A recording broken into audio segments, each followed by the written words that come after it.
அரவர நம பார்வதி பதையே தென்னாடுடைய சிவனே போற்றி ஏகம்பத்துரை இருந்தாய் போற்றி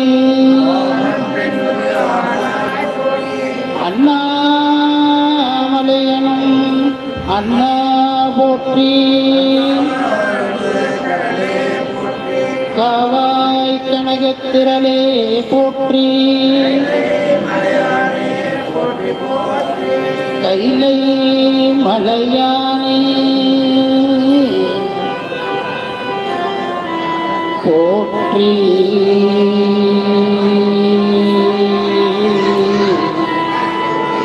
போற்றி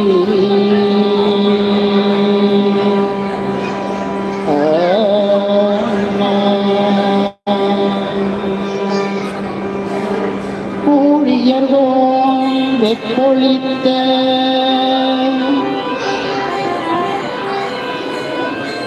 புகழியர்கோ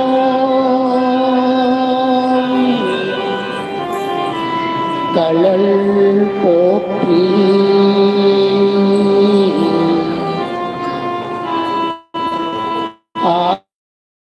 ஆழிமிசை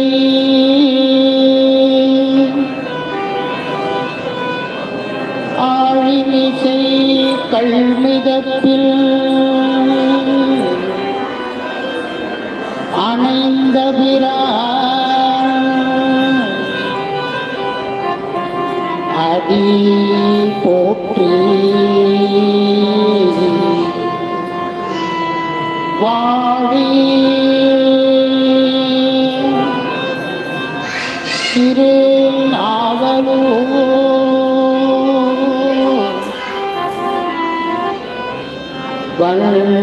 தொண்டரே பதம் போற்றி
எல்லாம் உள்ள மாதொரு பாகனாக விளங்கக்கூடிய கைலாயத்திலே வீற்றிருக்கிற பெருமான் இந்த பூலோகத்திலே அனைவரும் இன்புற வேண்டும் என்பதற்காக பெரும் கருணையினாலே இந்த தலத்திலே உத்வாகநாதர் என்ற பெயரிலேயும் இறைவி கோகிலாம்பாள் என்கின்ற பெயரிலேயும் இங்கே அருள்பாலித்து வருகிறார்கள். இந்த அற்புதமான தலத்திலே இறைவன் பலவிதமான அருள்களை எல்லாம் வாரி வாரி வழங்கிக் கொண்டிருக்கிறார்கள். அந்த அருளை எல்லாம் பெறுவதற்கு தகுதி இருக்கிறோமா என்பதை நாம் ஒரு கணம் சிந்தித்து அப்படிப்பட்ட தகுதிகளை நாம் இந்த திருக்கோயிலில் இருக்கக்கூடிய பெருமானை வேண்டி நாம் அந்த அருளை பெறுவதற்கு ஒரு பாத்திரமாக அமைய வேண்டும். இந்த தலமானது ஒரு அற்புதமான தலம். இங்கே உமாதேவி ஒரு முறை கைலாயத்திலே சிவபெருமானை வணங்கி மற்றொரு முறை சிவபெருமானை பூவுலகிலே மணந்து அந்த மணந்து கொள்ள வேண்டும் என்கின்ற தனது விருப்பத்தை தெரிவித்தாள். சிவபெருமானும் கருணை கொண்டு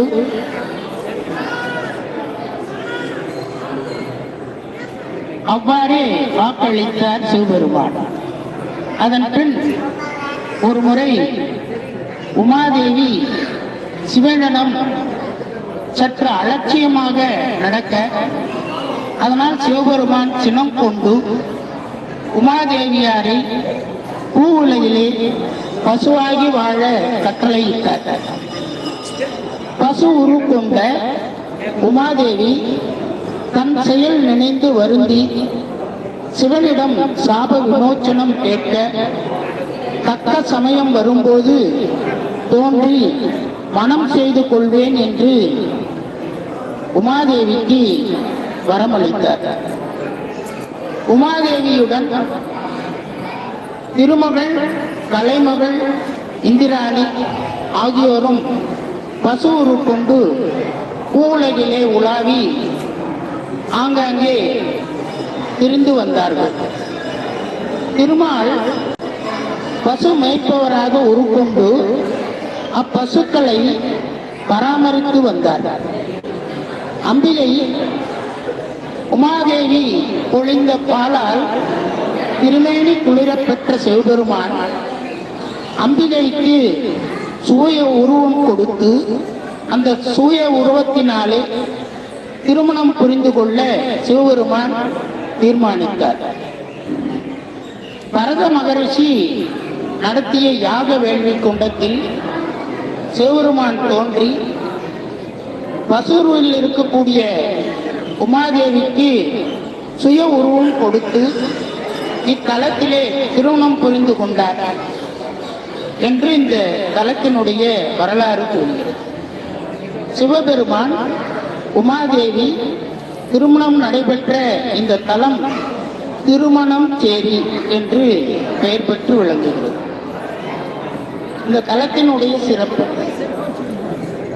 திருமணம் கைகூடாது தடைபட்டு நிற்பவர்கள் திருமணஞ்சேரியில் உள்ள கல்யாண சுந்தரேச பெருமானை வணங்கி மாலை சாற்றி அர்ச்சனையும் செய்து வழிபட்டால் வெகு விரைவிலே திருமணம் ஆகும் என்பது இந்த தலத்தின் மகிமைகளில் மிகவும் பிரசித்தி பெற்ற ஒன்றாகும். மேலும் ராகு தோஷம் நிவர்த்திக்கும் இத்தலம் மிக சிறப்புடையதாகவும், ராகு கேது தோஷத்தினாலே பீடிக்கப்பட்டு புத்திர பாக்கியம் கிடைக்காத தம்பதியர் இந்த தலத்தில் உள்ள சப்த சாகர தீர்த்தத்திலே நீராடி இக்கோயில் கொண்டுள்ள ராகு பகவானுக்கு பால் அபிஷேகம், பால் பொங்கல் நைவேத்தியம் செய்து சாப்பிட்டு வந்தால் தனது ராகு தோஷமானது நீங்க பெற்று புத்திர பேரு பெறுவார் என்பது ஒரு அனுபவ உண்மையாகும். திருமண பிரார்த்தனை விபரம் இங்கே திருக்கோயிலே ஆங்காங்கே நமக்கு சொல்லப்பட்டிருக்கிறது. இந்த கோயிலுடைய அமைப்பு பார்க்கின்ற பொழுது கிழக்கு நோக்கி இருக்கும் இவ்வாலயம் ராஜகோபுரம் 5 நிலைகளை உடையது. ராஜகோபுரத்தை தாண்டி உள்ளே நுழைந்தால் கொடிமர கணபதி காட்சி தருகிறார். அடுத்த முறையே கொடிமரம், பலிபீடம், நந்திபீடம் ஆகியவை அமைந்துள்ளது. பிறகு 3 நிலை 2வது ராஜகோபுரமானது தாண்டி உள்ளே நுழைந்தவுடன் கருவறையில் கிழக்கு நோக்கி தலத்திலே இறைவன் உத்தரவாகநாதர் அழகுற காட்சி தருகிறார். கருவறையின் முன் மண்டபத்தில் வலதுபுறம் தெற்கு நோக்கியவாறு இந்த தலத்து இறைவி கோகிலாமல் அமர்ந்த நிலையிலே திருமண பெண் போன்ற ஒரு அருட்காட்சி தருகிறார்கள்.